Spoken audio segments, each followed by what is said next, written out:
Thank you for joining me for Trading Buddies on this Thursday, the 6th of July, 2023. Thanks for being our Trading Buddies. Hang on 2 seconds, and I'll just get this going on the socials. I'll make sure it's going on the socials.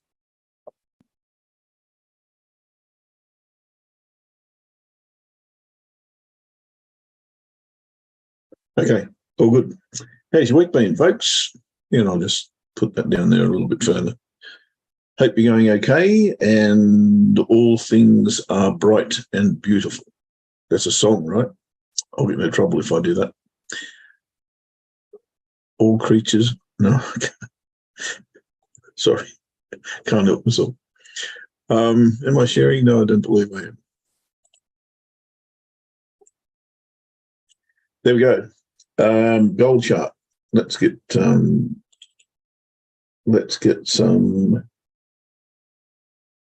Oh, dodgy. Although it has been broken and retested, that's okay. Sorry, I'm thinking aloud, and I should be sharing that with you. Weekly pivot has been broken, rebroken. So I don't have any great fears, but if you look at this chart, it's pretty clear, isn't it? That gold has been ranging in between the weekly and the monthly pivot, with the daily shoved in the middle all week. You know what? We've been making money out of that because if you're prepared to take profit where these pivots are, then you're doing okay. This week, I think 3 out of 4 have greeted the judge if you took your profit. If you didn't take your profit, then it gets a little bit trickier. In particular, that one there, if you didn't take your profit, that would have been a little bit of a dodgy one. But let's see how today pans out. We do have a range between here and this candle, which is the start of Asia session.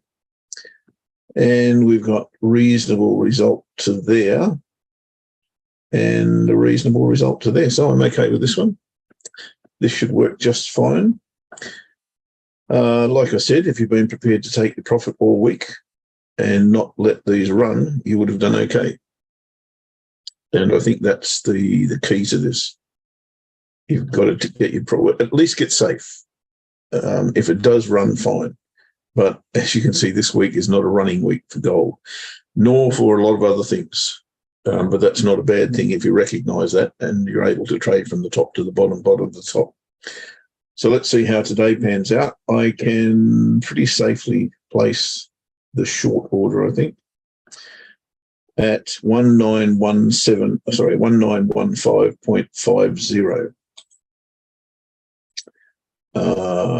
1915 point something. Sell stop. 1915.50.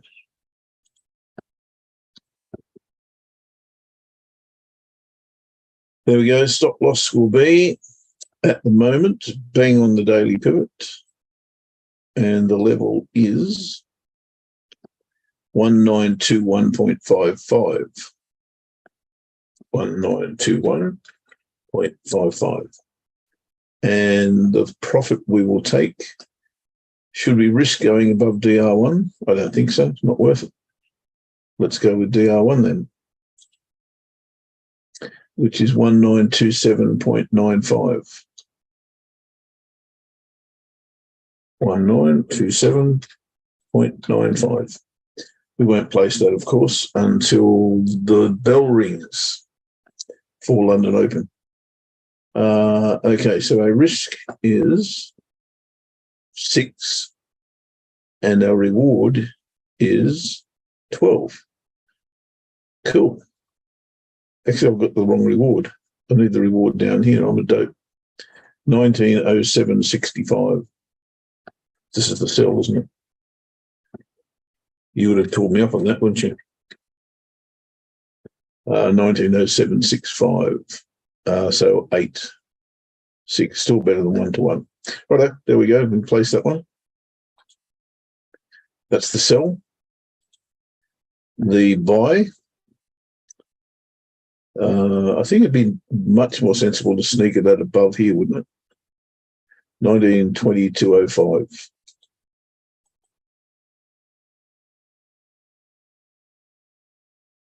It may still be not be enough, but at least we made an effort. 1922.05, I think I said. I did.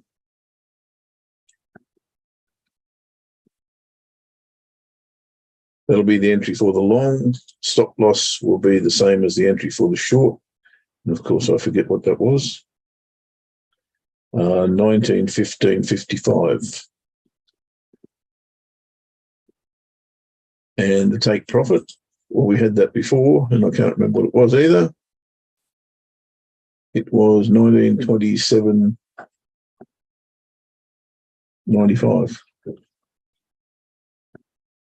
1927.95.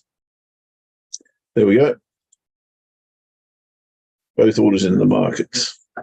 Happy days. Righto, what's going on over here? Not a whole bunch of stuff. Right, my stuff. Euro Swissy. My goodness me. This is long suffering, isn't it? Finally, we are down below entry, which has taken what? When did we get into this? There. So we're trading this bar. So last week. So we've been in this best part of 2 weeks. And we have now just returned into profit. Although I don't think we are in profit. I think the swaps have swallowed up what we've got at the moment. So we need some follow through here. And that said, if we don't get any follow through today, I'm out of this. Really. Everything's pointing down except for that bar there. Everything has come off the top, off the top, off the top, off the top, off the top, off the top, off the top. Not so much off both, off the top. So if we don't get follow through today, I'm out of here. Don't want to stay in any longer. Silver. Silver is the only other one I think that we have been looking for this week. That is trying to trade. This is silver, yes. There's our entry there. There's our stop loss there. There's our profit down there. That's our target, right? Wise men would probably look at this level, wherever it happens to occur, if it happens to occur, and think about taking some profit, or at least getting safe in the market with the propensity for this to bounce, right? I'm going to make that call if and when it comes. Of course, we've only got a day and a little bit left before that will expire. But now that the stop loss has been taken, well, hasn't been taken out because we haven't been entered, but now that we're higher than the stop loss, there may well be a better entry for us at some stage. But whilst I'm okay with that, it doesn't bother me too much. Still got the entry here, still got the stop loss here. So silver, no entry. Did I place another order this morning? Yes, I did, on Euro Aussie. And I went the wrong way. There was a choice between Euro Aussie and Euro Kiwi. And I'll point those out to you. Euro Kiwi, 1, 2, 3, 4 days down and a little spell. CAT is a little spell, right? But what it did produce was that break and retest. So A, B, potential C down here anyway. But in my wisdom, I decided that Euro Aussie was a much better conveyance because I don't know why I haven't got a Euro Aussie chart up there. I should have. Anyway, I'll show you on this one. Because we had a pretty clear cut, to my mind anyway, false break of not only the resistance trade line, but also the monthly pivot of last month. Is that relevant? Yeah, it is. So up, back underneath, retest with that bar, which is the bar that I'm trading. So entry here, stop loss here, TP1 here at that low. That's still valid if you wanted to follow it. I haven't got the levels up, but the entry is around about $1.62.39. Might be about 38. I'm not 100% sure on that. Does it tell you here? No, it doesn't. Why doesn't it? It should. Anyway, stop loss is above the bar at 163.54-ish. Simple false break trade. Nothing complicated about it. The only thing that I would counsel is that we are, well, if you are, you may not be, already short Euro Swissy and have been for 2 weeks, as I just pointed out. So you'll be adding to that risk factor if you wanted to take that trade. If you're not in Euro Swissy, then that has no qualm. I have no qualms about taking that trade. As I said, I picked the wrong one because Euro Kiwi, which was on our watch list, was a far better reward to risk, but I thought the risk was greater and hence better reward, bigger risk, right? Nothing new there. But you would already be at that TP1 here on Euro Kiwi had you chosen to take that. Should have split them, right? But I thought the Euro Aussie was a better setup than the Euro Kiwi. That's just the way she rolls. Like I said, those of you just joining, if I don't get follow through on Euro Swissy today, after 2 weeks of being in this trade, I will get out of it. We're around about entry right now, but if I don't get follow through today, I'm out of here. Sick to death of it. What else did I have on my list today? Pound versus the CAD yesterday set up like an interesting one, and that was something that you don't see often. That was a game changer bar on Friday, inside bar on Monday, inside bar on Tuesday, suggesting that break to the upside would be the way to go. That looks like playing out at the moment, and the reward to risk trading that bar there, or entry above there, or even entry above there, would have worked at the moment. Goodness knows what happens next, to be fair. Pound Aussie, man, gives you the SH12s when this happens. We're waiting to trade this short, and we were looking for a false break of this trade line, price to come back underneath the weekly pivot and retest that area. Well, it just didn't give us the opportunity. That's the 4-hour chart I'm looking at. Might have been okay on a minute chart. It certainly didn't work on it didn't set up on the 4-hour chart. Am I still interested in that? Probably not. I think the move's been made. We've lost the acceleration point. We need to see something else break now, I believe. Maybe that's the support area. But if that did break and came back, you've got an untested monthly pivot there. It doesn't work for me. So I think that one's gone. We put that to bed for now. Aussie Swissy, also on my watch list. We were looking to play this short, but only after a rally and perhaps a test of the monthly pivot. Gap down big time this morning, right down to the weekly pivot pretty much. And this now, to me, looks very much in a pivot sandwich where you've got the monthly above, weekly below, and the daily bang in the middle. So that's a little bit tough to trade. Best case scenario now would be to see price get above the monthly pivot, maybe hit this area here, then come back underneath and retest it. Then I can play it short. I'm still looking for that short, mind you.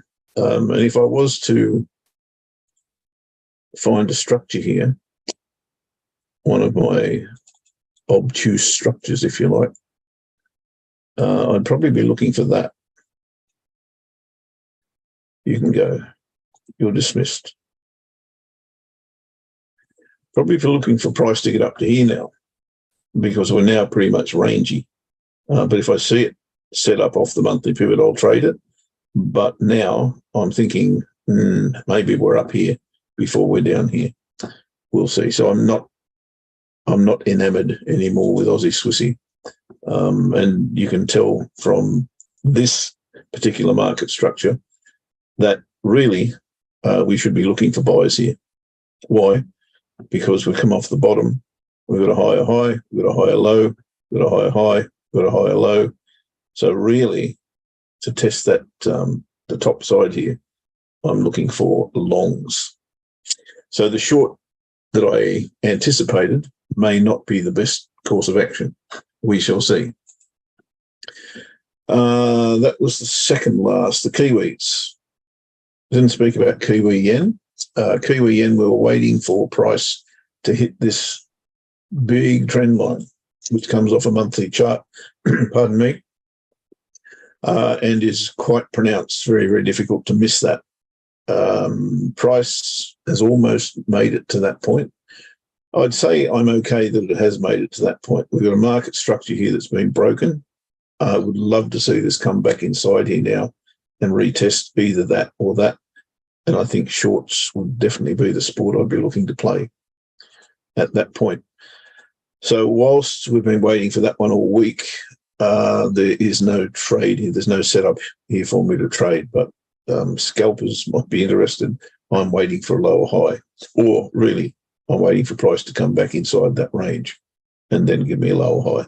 But it could be another birthday before that happens, to be fair, but that's exactly what I'm looking for. And the other one, Kiwi versus the dollar. I nearly traded this morning because you'll recall from Monday that I was waiting exactly for this to happen, price to get up here and then pull back to this confluence area. Didn't quite make it on the daily, and that's why I didn't take the trade. But it is now back at the daily. Problem now is we've got a bullish candle, which I don't like. Not sure how I'm going to trade this now, to be fair. I'm going to have to wait. But this is a launch pad right here. And had this closed at that level, or even tested that level, yesterday's bar, that is, I would have traded it, as I said. But no, I didn't get the retest. Now on the daily, it looks like that may have been the case, but gee whiz, there's a big log jam here. So I've got to wait for that daily to do pretty much what I asked. I note that's pretty much all I've got on my watch list at the moment. I think I've covered just about everything. As I said, Euro Swissy, if I don't get follow through on that today, I'm out. And Euro Aussie, we'll see how that one goes. But pulled the wrong rein on that, should have gone Euro Kiwi. All right. I did notice that there's a whole lot of red all over the place on the indices. What's going on, Ash? How you doing, mate? What? Oh, hi, yeah, very good, buddy. I think there's a few things actually. There's some real tangible evidence of global weakness. Yesterday we had a slew of PMI data that was, all of it was lower than the previous month.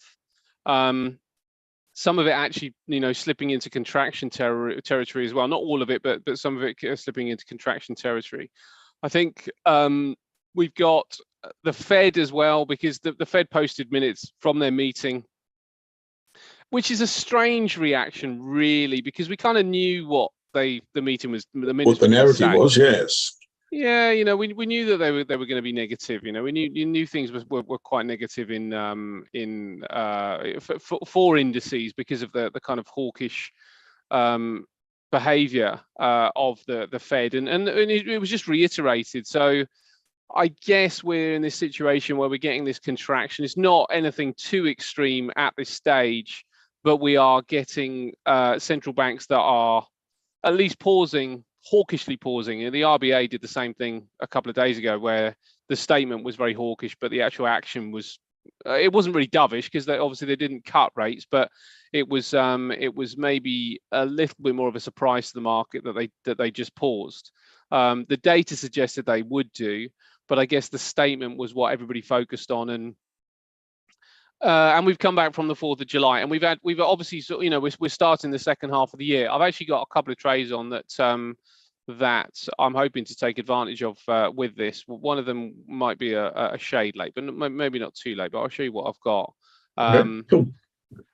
The first one's the Nasdaq. So I've just gone short on the Nasdaq, and really it's because of a break of this this trend line here. And it's actually not just a trend line; it's a bit of a channel here. It's only just broken down. Whoops. Only just broken down here, but you can see a pretty strong trend line. It looks relatively accurate, and it was tracking pretty closely. That looks like the channel to me that we've broken down. And I just took the trade sort of as it popped back up and retested it, because the 15 was just starting to show that there was some little bit of weakness kind of coming in here. So I'm short from that level. I've probably could move stops down one level here actually, which I might just do. Let's move that down there. And my target is actually down to these lows down here. So looking for a bit of movement here. It's around about a 70 pip stop, and around about looks like looking for about a 4-to-1. It's possible that this breaks down a lot more. I mean, when you look at the weekly chart, let's take these lines away. When you look at the weekly chart, really that just gets us down to these lows. So that'll be a decent 4-to-1 down to that point there. You can see the resistance over here. There may still be one more push to the upside. This is the area that I'm really interested in the short, but because we've broken the channel, I think it may, you know, it's one of those that could stop at any time. And I think because of the timing of the starting the new half of the year, because we've had the 4th of July celebrations, and because we have PMIs that are not coming out particularly positively, I think this is a fair area to try and short it. You can see that this really is the completion of the cycle. I was going to say there's a cycle complete there. Yeah, and this could push a lot further down. I think the only reason that I'm not so keen on suggesting that we're going down to here on the first time of asking, I think eventually it looks relatively tidy for it to come down to this point. And you know, if it did come down to that point, that would create the area for, you know, something that would look like a right shoulder, because this looks like a relatively clean left shoulder. So coming down into this area would suggest a right shoulder, which is why it might get sucked there. I'm not saying it would hold as a right shoulder, but it might well get sucked down there to this point. The question is what's going to drive it, and we've got so many conflicting kind of aspects with the market right now. It's not yet apparent. I think it's worth taking the position here and seeing whether that does actually transpire. You know, everybody's talking about a possible kind of recession in the second half of the year. So so if that did transpire, that would drag us down probably to these areas here and test this this previous area of resistance. So I might take a bit of profit and see what happens. You know, if I've got a really good price here, it might be worth just hanging on. I mean, and if there is a 4-to-1, then taking twos off the table wouldn't be a bad thing at all. Taking a 2-to-1 and a free trade at what looks like could be a decent price point, then I might well do that. So that's the first one, the Nasdaq. The second one is also kind of correlated, and it's gold. And I've taken a position with gold where really off this weekly. So I've taken it here because what I can see is on the 4-hour more than anything. I can see an inverted head and shoulders, and I quite like the possibility that is the potential pattern here. So I'm looking at this working out, but I've put stops at the lows, not to say that I would let it go down there, because if it broke down this level here, then I would be out. You know, I'd give it a little bit of time, but I'd be out somewhere around here. So I'm only really risking half of what I've got on here, but it does mean that I can put 2% on effectively to the bottom point, with the knowledge that I would come out at 1% if it broke down. But I'm just going to give it some room because I'm not sure whether this is the right area. I could put stops here, but again, I would allow it just to kind of mess around in this area before taking it off. I'd only get out if it actually closed below the area. If it just like created some sort of spike, then I wouldn't mind. But this looks like an inverted head and shoulders, and also it plays into the global weakness narrative, you know, that we've got going on. You know, things are concerning, and if the environment doesn't get disinflation, which could happen, but if it doesn't get disinflation, but we do get this crumbling of economic factors, then gold should do pretty well. You know, gold's one of those things that you know, hard assets, things that are finite, should do pretty well in an environment like this. Things like the Nasdaq, difficult one, because the Nasdaq's really had a very good boost, but the software is infinite effectively. You know, they can provide as much of that as they need. Couple of trade spats going on with China as well, which might also drive the Nasdaq lower. So there's a few. There's been head. What's that, buddy?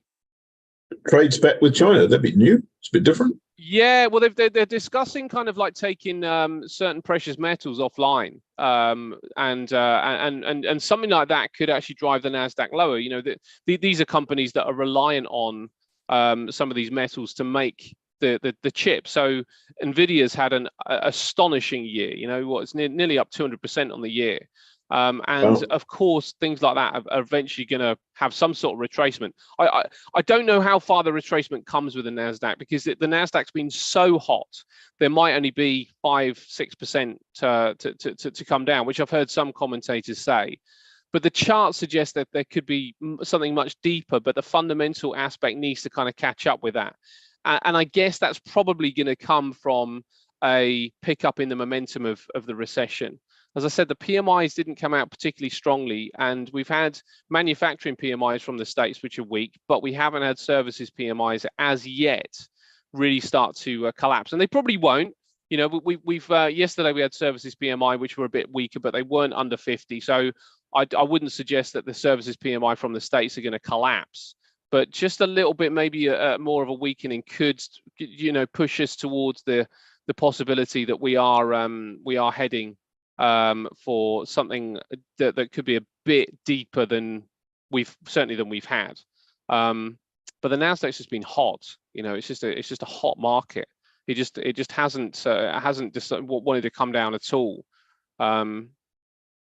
But I think it's worth a punt, mate. At these levels, I think it's well worth a punt. We started to break down, then you know you could get this trade relatively safe quite quickly, and I think it'd be okay even to go under that level. I think that there's so much room to the downside with the Nasdaq. It's just a case of, you know, pick your poison, because you could quite easily put the stops at the highs, and then start to kind of look for downside. But the boost up yesterday didn't break through these closing levels, so I think that there's enough detail there to suggest that there's a worthy opportunity. Particularly with the breakdown of the channel. Now, if we look at the channel one more time and see where the measured move is on it, it looks like it's probably that level there. Actually, let me do it on this.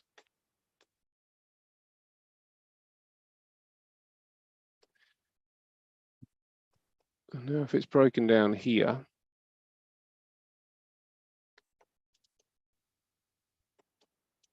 now that brings us to this point here. There's a pivot sat around here as well. There's a monthly pivot sat around there. Now that is going to be around about 2.8. Yeah, it could even be a 5-to-1, mate. If it can get down there, no reason to suggest it won't. You know, but with a kind of with a height and move of the Nasdaq, there's no reason to suggest that we don't have a genuine collapse down here.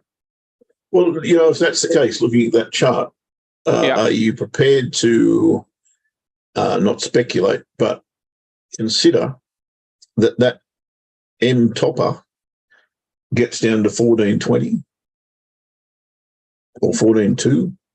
Down here? No, right down, right, 14,200. Oh, 14,200, right down there. Yeah. Yes. That would complete the cycle nicely. Well, let's have a look, mate, because that's, yeah, it would actually. You're absolutely right. Let me just see what that looks like on a daily. Let's just clean this up a minute.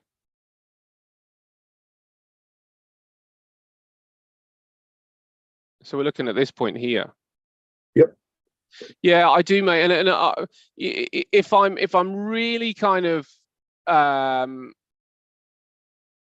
it might be in and around. There's a little trend line there as well. So yeah, somewhere in this area we're talking about, aren't we? Yeah, I think you're right, mate. If I was willing to be quite bold here, then I would wait all the way down here. But I'm going to say that's only phase one. Phase two takes you down there. Yeah. Phase one. Yeah, you're absolutely right. But you see this as the cycle and really completing the cycle all the way back down. I think that there's a decent chance we do come down there. It really depends on whether they decide to like lift their foot off the gas, because as I say, NASDAQ buyers have been incredibly bullish. I mean, it didn't matter what happened really, even with the FOMC minutes, it didn't absolutely collapse yesterday. But they've been incredibly bullish and seem very, very keen on sticking with the NASDAQ.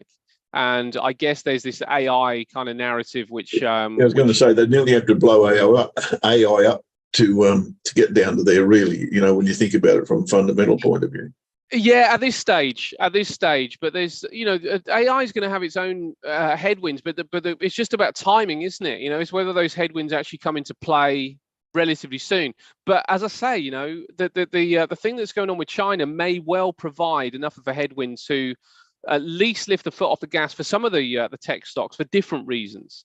If they can't make their chips, then we're kind of back into this supply chain problem. And the way that Yellen, I think Yellen, I don't know if she went yesterday or whether she's due there today, but the way that Yellen's kind of framed the conversation with China is that at least they're talking. As if that was some sort of positive, but it doesn't really kind of, I don't think, fill with too much hope. I guess when you get to these levels, there are inevitable things that turn the euphoria in completely the opposite direction, and I guess that's the danger with the NASDAQ up here. Buying up here just seems foolhardy because it's just too expensive. It seems like it's come a long way very, very fast, and something very small could turn it.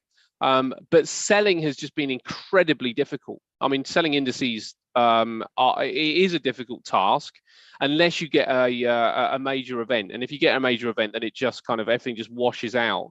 And I guess that's the question here. If we don't get a major event, will it just drift down? Probably unlikely.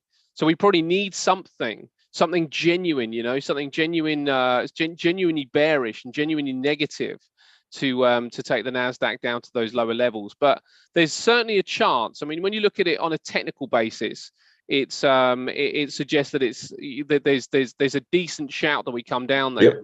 But indexes tend to, they're not quite as technical in many respects as foreign exchange, because at least with foreign exchange, there's this kind of natural median, but with indexes, that reversion to the mean with currencies always happens. Exactly.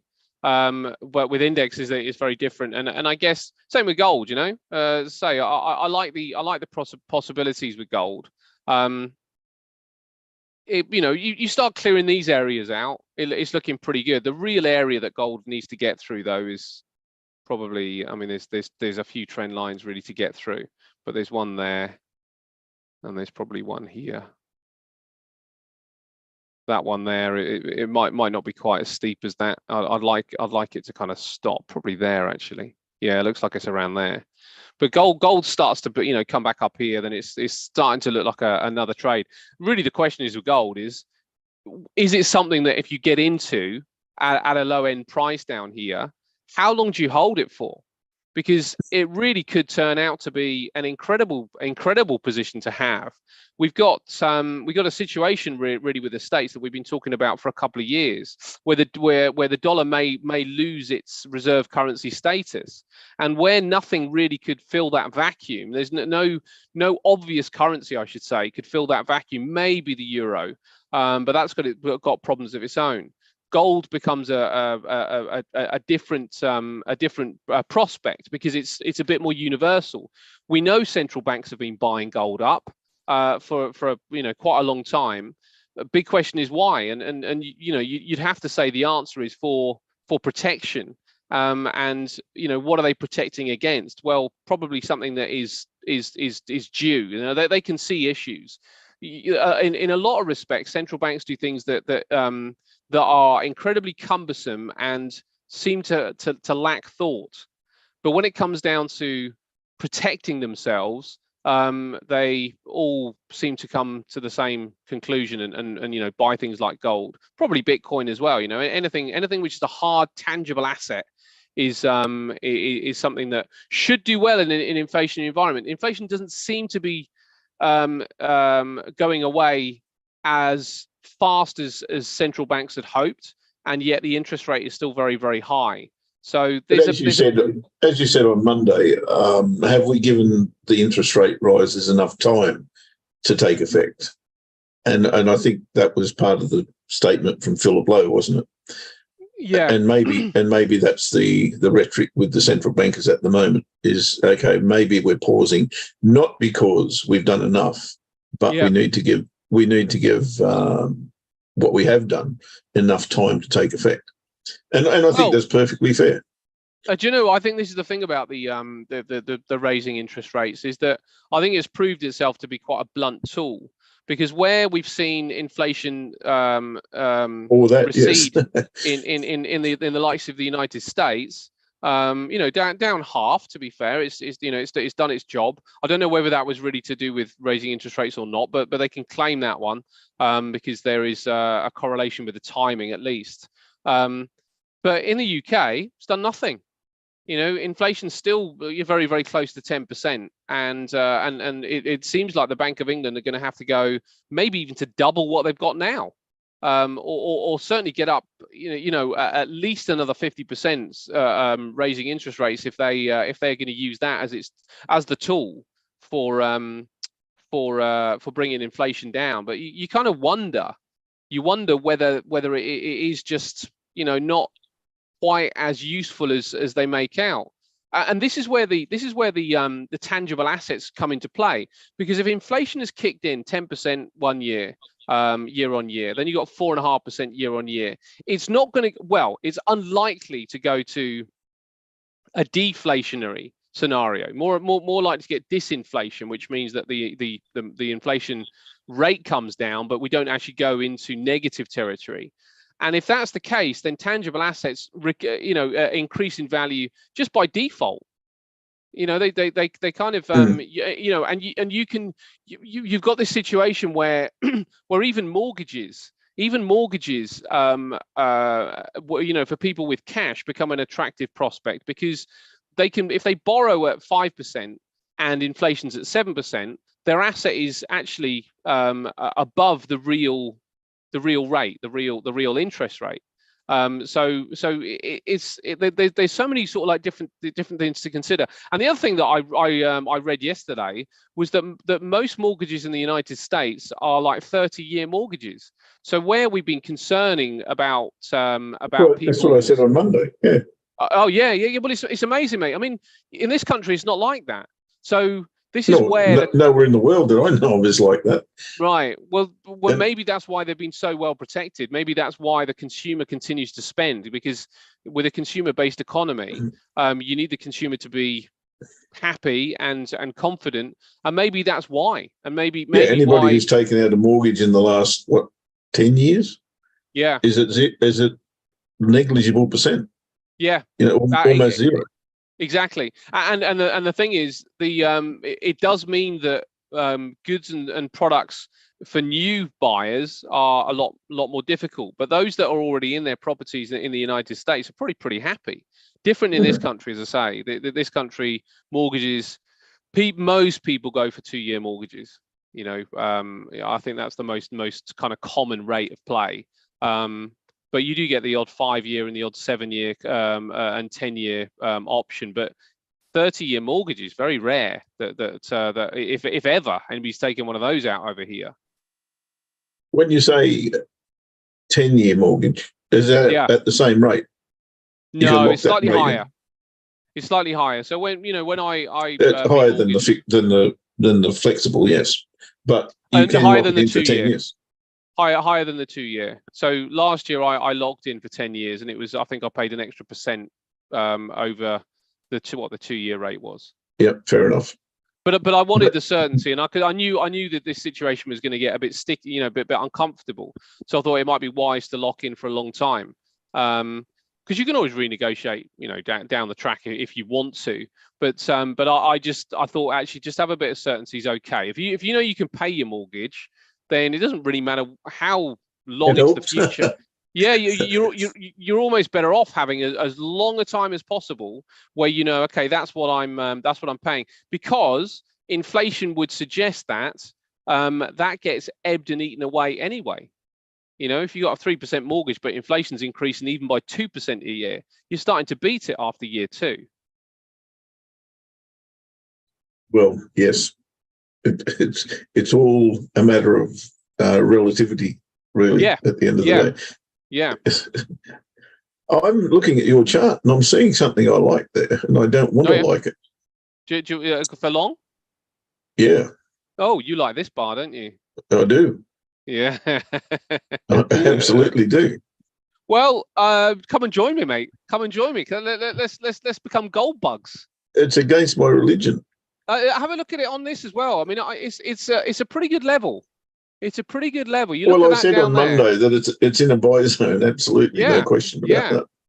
Yeah, I found it difficult to refuse it, to be honest, mate. I looked at it and I thought, you know what? I think gold is a very sensible product in this environment. Trading it might not be the best way to express it, but what I like about the trading aspect is that you can get it on leverage. And if you do make some money out of it, then you could always kind of like, you know, recycle that cash back into physical. So I like the fact that, you know, I'm not having to cover the whole market with this, and if it does collapse, I'm out without having to call anybody, and it's a lot quicker. But I think this is a genuinely good level. I mean, it could come a bit further down if you look at the longer term time frame, but this to me is a pretty bullish bear bar. You know, it hasn't got into this body hardly at all. Tell you what I'm prepared to do. I'm prepared to say the close of the bar before the last reversal bar. So that little white high test, little green high test bar. This one here. Yep. I'd be prepared to trade it long to that close. Okay. But then I'm looking for lower highs and short. Yeah. Okay. Well, I mean, there's still plenty of room there. There's tons of room. Yeah. Okay. I'm with you. 300. I mean, that gets you a good sort of 2.5 to 1 to that particular point. Yep. I like it. Yeah, and you can always trail. That's my plan with this, is just to trail behind it and sort of, you know, see if I can actually get a proper boost. I just see phase 1 off the first of the 3 wise men. Phase 1 followed by phase 2, which we measured on Monday, which was the same distance, and now phase 3 I see going back down there as well. But I want to see something that's which it didn't give us at any stage in the previous 2 phases. Didn't give us a lower high. It just went. Yeah, exactly. And that's what gives me the SH1Ts with it. It's hard to catch unless you're willing to take a position based on levels, I suppose. Yeah, which gold seems to respect it. You know, Yeah, yeah, true. it does like its levels. And as I say, and I think you'd be pretty good with that level, because if that does get through there, then it looks like that could become a support zone, and we might even get a Yep. little kind of churning out of an inverted head and shoulders a bit higher as well. So yeah, I like it, mate. I mean, you know, let's see if you manage to kind of get your position on, and we both get into it. Let's see how long we can hold our nerve. I just told you where I'm out when it gets up to that. Yeah. Yeah. We'll see. All right, I'm going to place that trade. Good. Yeah, go. I mean, Brilliant stuff. Okay, fantastic. Well, I mean, we got with it, this is the big number later. The big number later we are looking at is this this ISM report. I say it's the big number, but it's all the numbers really. The manufacturing, non-manufacturing, I should say, non-manufacturing employment, new orders, the manufacturing PMI itself, which they're looking for 51. Actually, interesting with this, the last one was 50.3, so only just about escaped falling under the 50 line. ISM prices are also receding as well. Job openings, you know, some of those things. But anyway, it's this ISM is the big number for today, and that's what we're looking out for. I see the yen got a bit of a boost earlier on.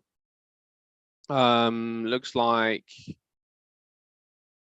it doesn't look like there was anything, but I think with the yen, you know, great to catch that. Yeah, wouldn't it be great to catch it? Gee, it'll go a long way once it goes. Oh, but yeah, it definitely will. It definitely will. The thing with the yen, you just can't trust it. It's really super hard. No. But it does play again. You know, again, mate. This plays into the global kind of contraction narrative as well. I mean, it's breaking down. This is the thing, isn't it? I mean, when was the last time? I suppose you could say that you could argue that broke down, but out of a range, popping back up again, and you know, recessionary concerns kind of come into play. I think the yen is a fair.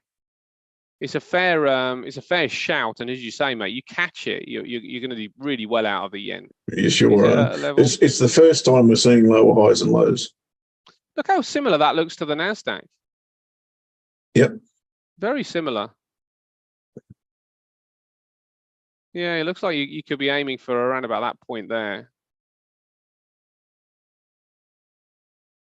Yeah, first time. Yeah, I agree. I agree. I mean, I wouldn't. I don't think I could stomach another one, because I'm basically, you know, I'm really heading in the same direction with my opinions here. You know, I've got gold long, pretty much for the same reason I've got a Nasdaq short on. So I don't think I could enter another one. And as you say, mate, I trust the yen a lot less than I do certainly gold. I don't really trust the move down with the Nasdaq, but it's available. So. I probably would. I'm probably going to pass on the yen. This will be the time that the yen is the one that really explodes, and the Nasdaq just stays where it is. But you know, you got to make a choice, right? Yeah, you can't trade them all. That's right. Yeah. That's the choice I had this morning with Euro Kiwi and Euro Aussie, and I chose Euro Aussie. Euro Aussie hasn't triggered yet. Euro Kiwi is at about 1-to-1. Blur. Oh, yeah. Was that on? You were selling, I'm presuming. Yes. Let me see. Oh yeah, I see what you mean. Yeah, Euro's found a little bit of weakness. Euro is actually seasonally weak, as is the Swissy, funnily enough. But the Swissy is a difficult one in this environment to go short at. But inflation in Switzerland, 1.7% the last CPI print, which is you know, kind of job done, isn't it? You would think so. You know, I mean, they're certainly ahead of everybody else. They've certainly got kind of a much better handle on it than everybody else, anyway. So yeah, I mean, I like the Swissy for a short for that reason, but I don't particularly like it for a short because of the environment. But the euro, I think this one could be pretty good for a short. Euro yen might even be the better option than dollar yen. Yeah, look, we're starting to see just some genuine kind of moves here, aren't we? I might have to consider this, mate. I said I wasn't going to, but I might have to consider it. Maybe on a short-term time frame. Let me see. Tough to short, tough to long. We can't buy it, but it's tough to short as well. Yeah, all of these tough to short, aren't they? Euro yen. Yeah, it is a bit messy, isn't it? Bill, are you with a Euro Kiwi? I think I'd want to have been in this already. Yep. Just wouldn't afford me. Wow, there was a great reward. There was a great reward to risk on Euro Kiwi. Great reward to risk on the daily chart. Good level there, mate. Yeah, you look at the daily. This is a Euro yen. Yeah, look at the daily on Euro Kiwi. Euro Kiwi. It's a tiny little pause bar. Yeah. This? Yeah. Oh yeah, you like that one, don't you? Well, I would have had it retested a level, but it didn't, or it did for there on the trend line. But yeah, I went for Euro Aussie instead because it looked far better. Let me have a look at Euro Oz. Where are you, Euro Oz?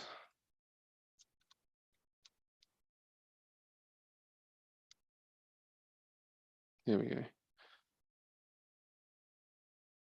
Oh, I don't know. It looks pretty good to me, mate. It's head and shoulders. Yeah, if you look at the day, now, but... if you look at the daily. Oh yeah, you like there, exactly. That was a retest of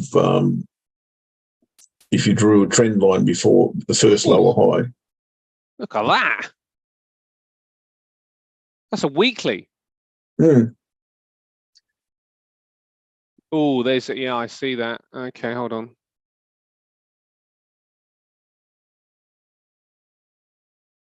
That doesn't look so fast, flash. No, but it does mean that you get under that level. Depends where it is. It's either through there or it's down there. Maybe there actually, because it looks like there's the level there. No, that doesn't look so flash. You'd probably want to clear that. I don't know. It's difficult to know where the level is. I'd be in profit. I'd be safe by then. You'd be safe by then, yeah. Yeah, inverted head and shoulders forming on the daily potentially. Yeah, I like the Euro yen.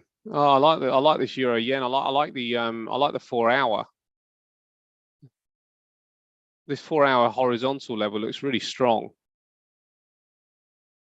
Yeah, retest, that'd be nice. It would, yeah, it would. A retest and you get this bull bar, you'd be interested underneath that, wouldn't you? I would. Yeah, absolutely. What about the well, FTSE? there's one ones to watch. FTSE's having a bit of a collapse. FTSE is suffering from the global contraction.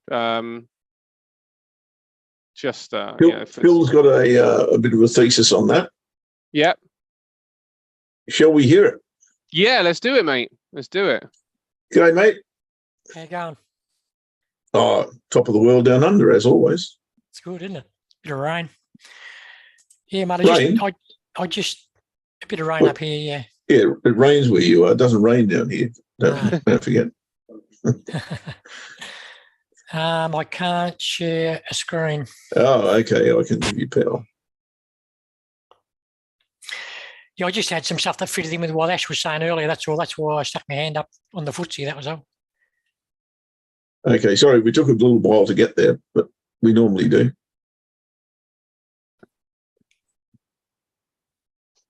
It was just topical at the time.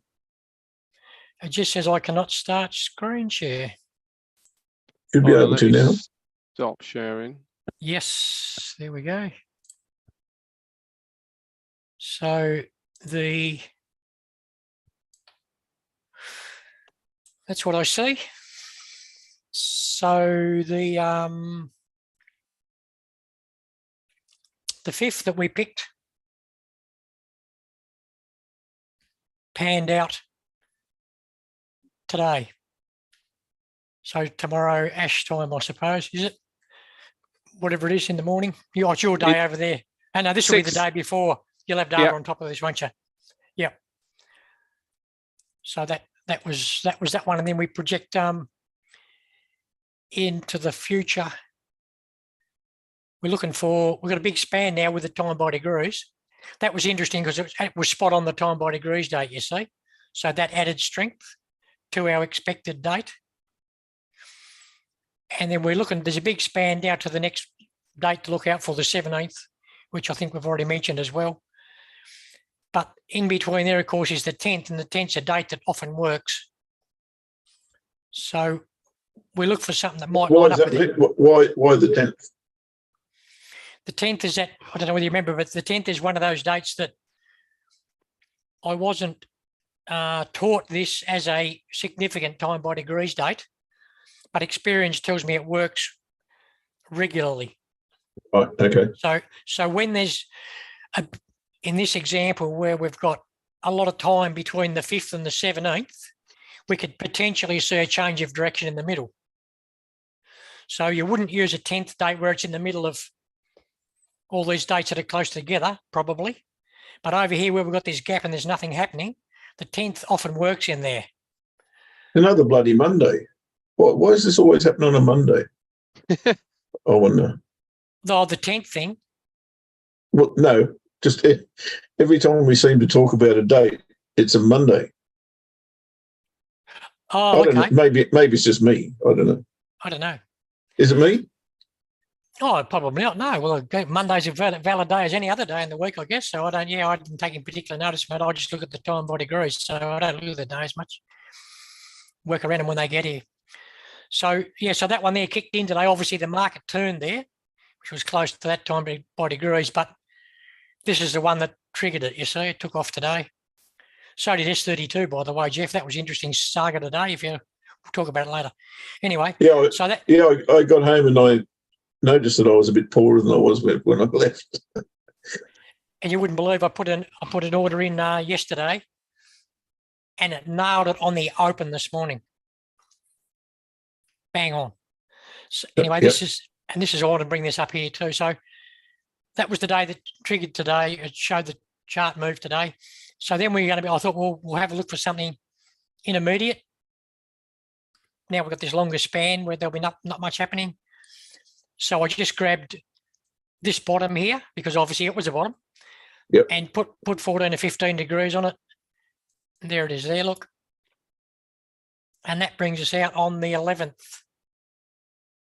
Okay, so stand by on the 10th, 11th. So stand by on the 10th or the 11th probably as well. Yeah, for an intermediate time by degrees there. I know what I can do really easily. So I guess you would note that this time by degrees lined up with that high, look.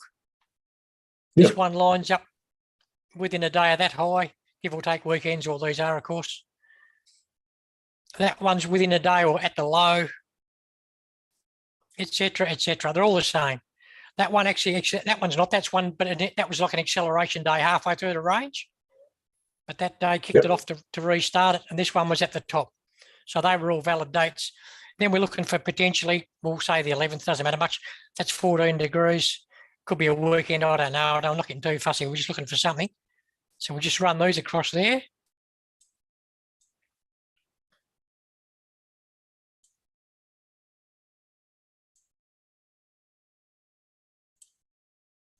They're all hitting the same thing. And if I got them right, have they all lined up? Yeah, I think so. Yeah. So then we're looking at this one, look, just happens to line up with, I haven't done this, by the way. This one happens to line up with the low there, look. Yep. This one lines up with that high, little intermediate high there. Mm-hmm. Change in direction. This one, once again, small change in direction there. This one is, where's that? That's, it's 92 degrees now. So we'll have to bring that back a bit.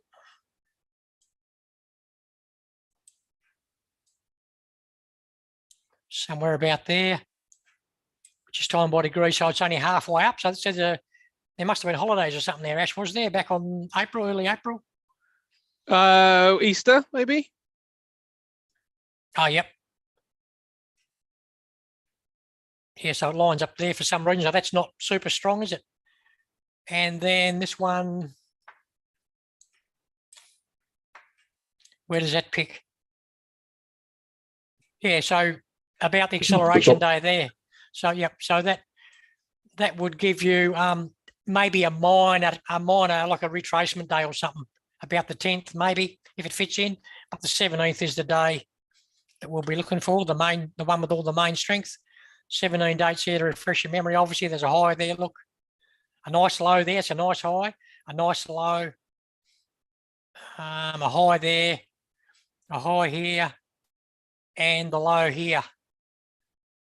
So that's the day. The other thing that interested me was when you were speaking about, you were saying where this might go to on the FTSE. So this is a projection off. This is our zigzag indicator where we put a Fibonacci. Eventually, we use that range. Project it back to the high. Put a run down there, and that's where you'd be looking at. And of course, you just fit these in with the time by degrees dates. So that's today. And so it's stopped in what I call no man's land. So it's not on that resistance, not on this one. So tomorrow it's obviously going down. I guess the volume will tell us that too, would it be or not? Yep, good volume. So it's accelerating today. So these are your next targets, you see. So with your normal ranges, you'd probably be expecting here or there. Yep. So I don't know where that fitted in with the ranges that you were choosing, Ash, on that earlier chart. When you did look at the FTSE, you said it could run down to here or run down to there. Did that work out with any of those or not? I've got probably about another 1% move lower. So about another 75 points or so to the downside, 75 to 100 points to the downside. Okay, well, yep. Purely because of it, there's a trend line that kind of comes up from the lows in 2020 on a monthly chart. There's a trend line there that kind of runs near a point, which is about 100 pips down, actually, another 100 pips. So does that line up with any of them? So what's the price currently showing on yours? Oh, about 74.40. 74.40. So I'll be looking at 73.40. Oh yeah, the 73.28 is 100%, a slightly different range I'm using there, look. Yeah. Instead of using this range over here, use this one. That'll give us a further spread out. So that'll come out at about 73.28 expected. Yeah, that's definitely feasible. Definitely feasible. And that's 100%. So that's a really strong range, a strong point as well. Yeah. Yep. Yeah. I mean, sorry. You go. Well, I was just going to say that would get us right back down to the start of the cycle that we started back in March. It would bring us right back down to the low price of the cycle. So I think there's a chance. I mean, certainly we're heading in that direction now. Bill, are you now in a position where no matter what you see on the chart or indicators, if it's not timed by degrees, you wouldn't place a trade? Is that where you're at? Oh yeah, that's been the way for a long time, Jeff. Yeah.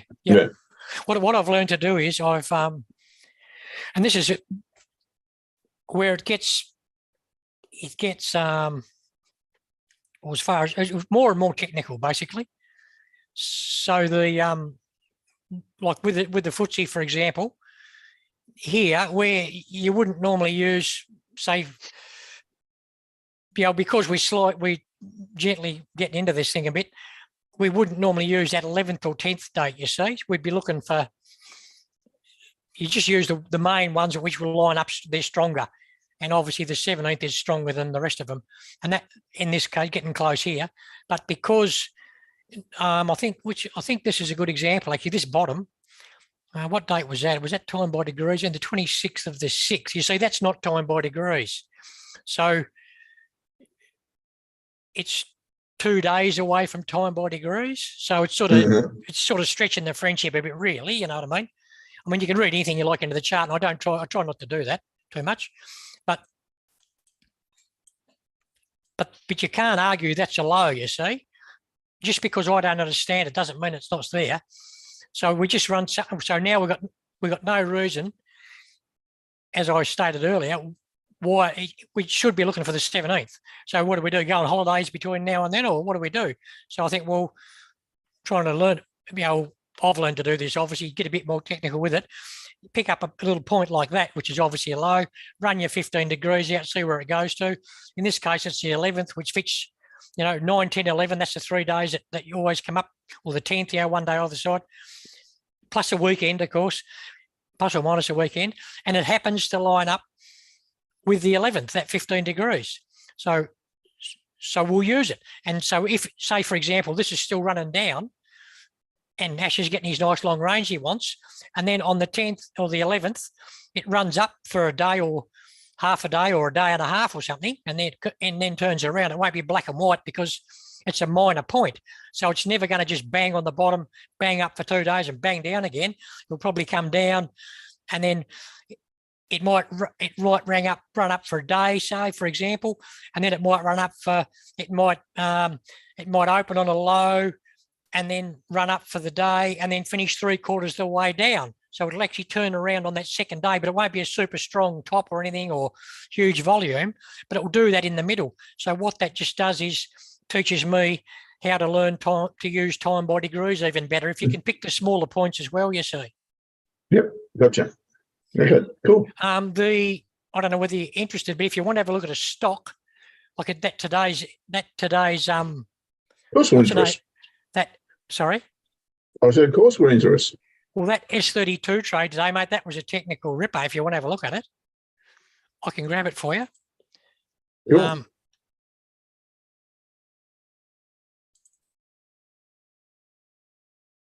It was interesting in more ways than one, actually.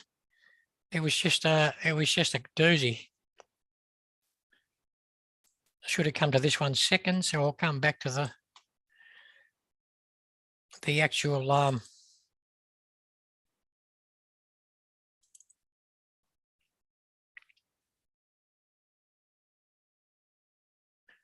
okay, so you'll recognize some of these lines on here, Jeff.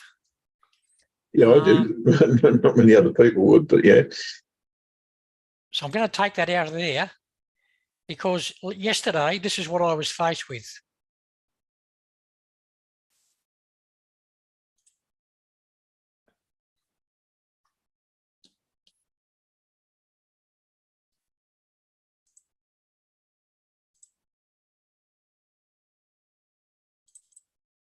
And just to give you the big picture, or the other half of the story, that's where the weekly's at.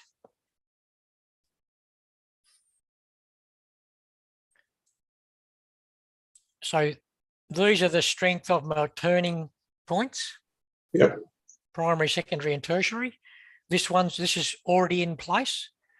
This low wasn't here. It was up. This point here was up here somewhere, wherever yesterday's close was. So it was up there at 385.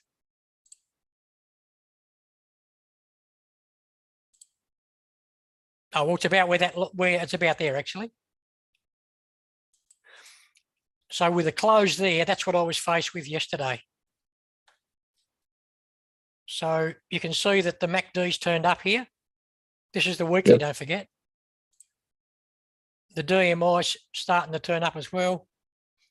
Bearing in mind, it would look better than this because the close was higher. So this had turned up. This had actually this was noticeably closer at that stage. And the RSI had been bumping along the bottom and had given us a bit of a turn up there as well, and then leveling off slightly. But that was a bit higher as well, of course, because the close was higher. So that was all positive.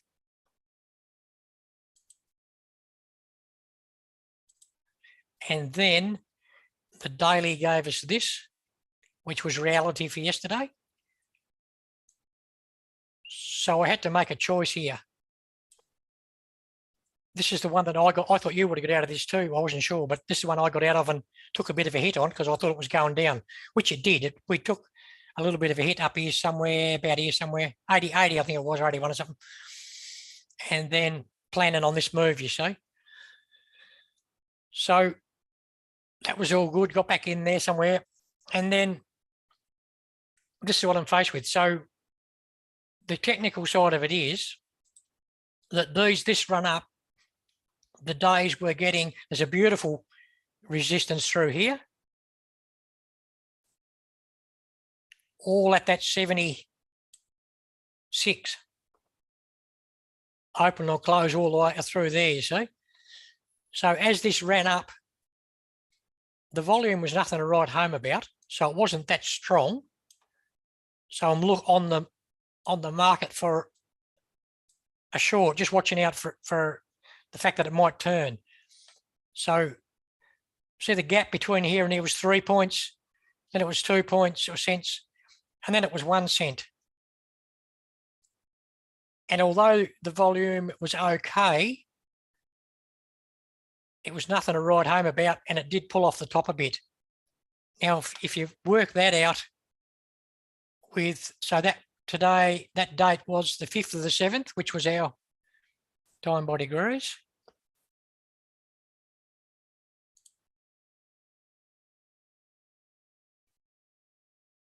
Oh, hang on, I haven't opened another chart here. I didn't have this organised, I'm sorry. Where are we down here?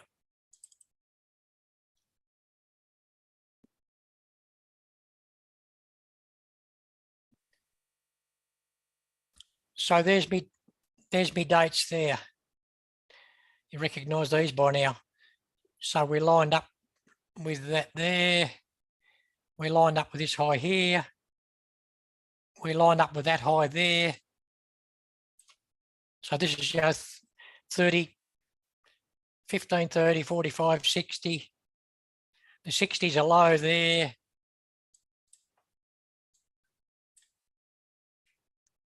The 90 there, it just keeps going on and on, right? They're all good. Yeah. All good. Look at that, straight, that big high there as well. So I'm looking for something today. This is yesterday, of course.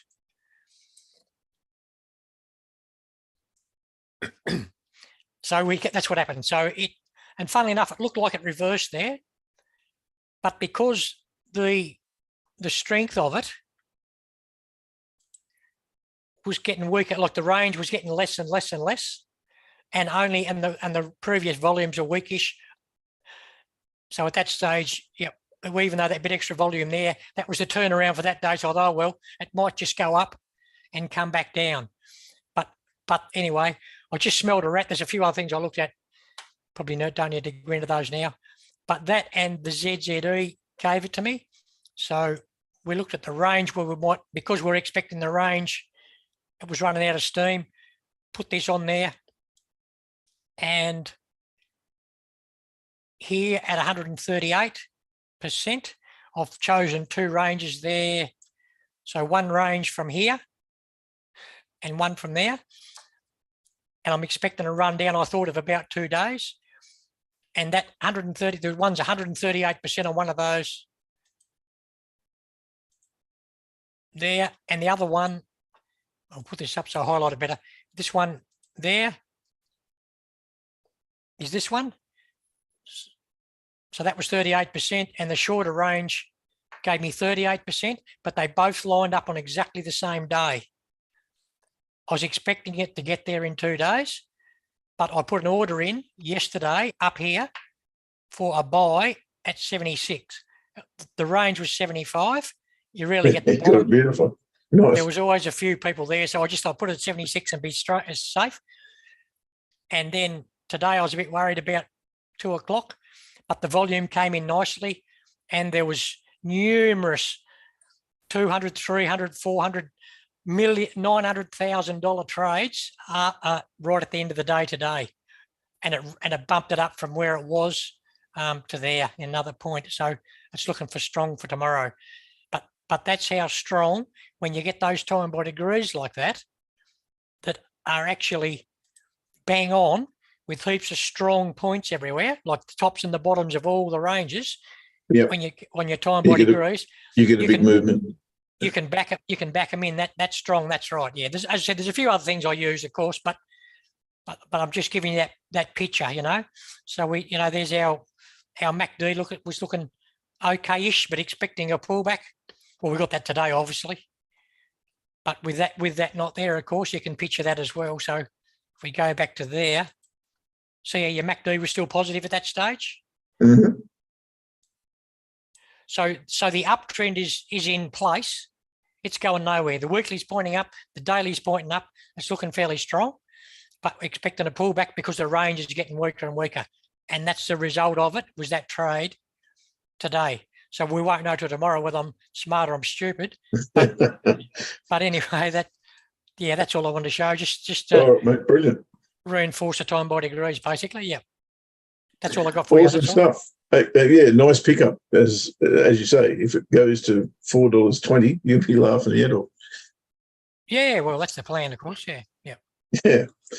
All right. We're just about out of time, I would imagine. Phil's thoughts on the FTSE were interesting. Ash, no change to your thought process, I wouldn't have thought.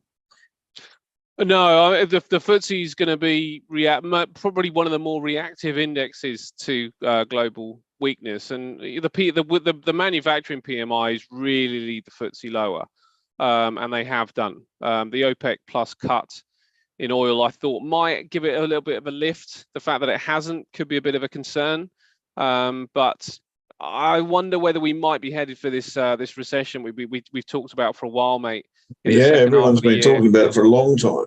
Yeah, and the FTSE's already at a pretty low ebb, so I wouldn't be looking to buy the FTSE anytime soon. I think that possibly even at the end of the year. I don't know. I don't tend to look that far ahead, but I think that there's every chance that actually the second half of this year is very negative for the FTSE and the Nasdaq as well. Eventually, the Nasdaq's seems to be lagging, but I think it will probably follow in the end. Cool. All right. Gold breakout hasn't triggered. We're still in that sandwich between the daily and the weekly. We need to break out of that, of course, to get any money, and cool. Up to DR1 for the buy, down to DS1 for the sell. Silver hasn't triggered. Still got my entry underneath this bar, stop loss above the same bar, and looking for this level down here. And that's a weekly trade, by the way. So we're just pretty much playing a false break of the range, wanting to take some profit at the bottom of the range, and there's our target down here. Euro Swissy, has that stayed in profit? It's just right on our entry. That PRICK, everything it is, it just hasn't done it. I've been in this for 2 weeks, and it just refuses to go short for whatever reason. Like I said, if it doesn't give me follow through today on all of this, then I'm out. I'm just sick of it. Euro dollar, our edge is gone for the day, which of course, it being Thursday, straight up to the daily pivot and has come off it again. Looks a bit like a false break of the monthly pivot there. Interesting. Might be some more downside for that. What's that? 30-minute chart. Ooh.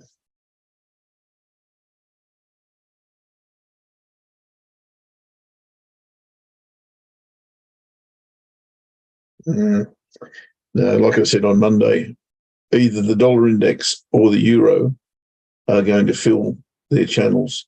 They both can't do it. So I still can't pick which one's which because the dollar index and the euro look pretty much exactly the same in terms of where they're at, trying to fill this, what do they call those things? Rectangles.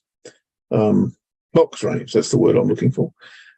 And to me, that looks like the dollar has to go to there to do that, and it has come off the bottom, give us a higher high, higher low. So I see that taking place. The euro, exactly the same could be said on a channel basis. It's come off the bottom, giving me a higher high, potentially giving me a higher low. Both of them can't do that. Won't work, because as the dollar goes up, the euro goes down, right? So that they're on track. I just got no idea which way this goes next. And the Kiwi pairs I spoke about, and the Kiwi, I really wanted to fill this gap here yesterday and it didn't do it. So I need to wait for something else now. Not sure what that is, to be honest. Kiwi versus the yen. Very, very keen on this. Ash, you spoke about euro yen. I think Kiwi yen, from a technical perspective, is absolutely in prime selling position. Absolutely prime, but it's not showing me any weakness at the moment. I'll be waiting on that to occur. And I think probably the best way I can do that is to come back into that range and look to trade it towards the bottom. Aussie Swissy, very similar looking to euro versus the dollar. And like euro versus the dollar, I'm not sure which direction this takes next. Maybe it comes back to here, but maybe it breaks the monthly pivot and goes. I was keen on that earlier in the week, but I've lost interest. This is now looking much, much better, pound versus the Aussie. And the reason I say that is I was looking for a false break of this trade line. And I'd love to see this sneak back above and close above it on the 4-hour chart, then come below, then give me a bull bar to retest the confluence area here. Then I can look to trade it short. But nothing right now is taking my fancy. Oh, still oil. Actually, I wanted to ask you, Ash, the OPEC meetings, anything come of those that you're aware of yet? Yeah, I think what Russia have agreed to cut. I mean, they look like they're on the warpath, mate, to try and get the prices exactly where they want them, and it's not here. So I think that we're probably going to see further cuts from. You know, that appears to be what a lot of these discussions seem to be pushing towards. So, you know, difficult for oil to really lift up if there is a global contraction, but OPEC will control the supply. You know, even if the demand does weaken, it will control the supply. So in the end, it's going to win out. I don't know whether it's probably not a buying opportunity because of the other side of the coin. But in the end, it'll probably still play out to the upside if OPEC Plus have got anything to do with it. And they seem to have a pretty firm grip. Yeah, market's very indecisive on what happens next, frankly. So yeah, whilst I'm a bull from a technical point of view, this double bottom looks compelling. It hasn't produced anything as yet, so really not sure where to go there. I think it's best for me to stay out. If you've got an opinion and want to trade it, then go for your life. But yeah, not for me. Right, I think that's it. Cool. I'll be humming and hawing otherwise, and they're the only opinions that I have. Have a great weekend, everyone. Thanks for being our trading buddies. For those of you who have hung around for the whole week, thank you for that. Ash, thanks for being my trading buddy. Phil, thanks for coming in as well. And we look forward to your company. No holidays on Monday, mate? We're hard at work, are we? We are hard at work on Monday, but we haven't got long left, mate. We got, 2-3 weeks left? Oh, that's right. I was going to look that up, wasn't I? Yeah, I mean, we're only 20. What is the date? Not sure if do we finish on the 24th or we finish on the 27th? Not sure. I think it might be the 24th. Okay. Yep. No, not sure. Maybe the end of maybe we do this month and then we might be the 27th. Might be the 27th. Yeah, or 27th is the last show of the yeah. I think so. Spell. I think so. Yeah, I think so. Watch this space. I will find out and say on Monday when that is. All right. Have a great weekend, everyone. Thanks for your company. Bye-bye.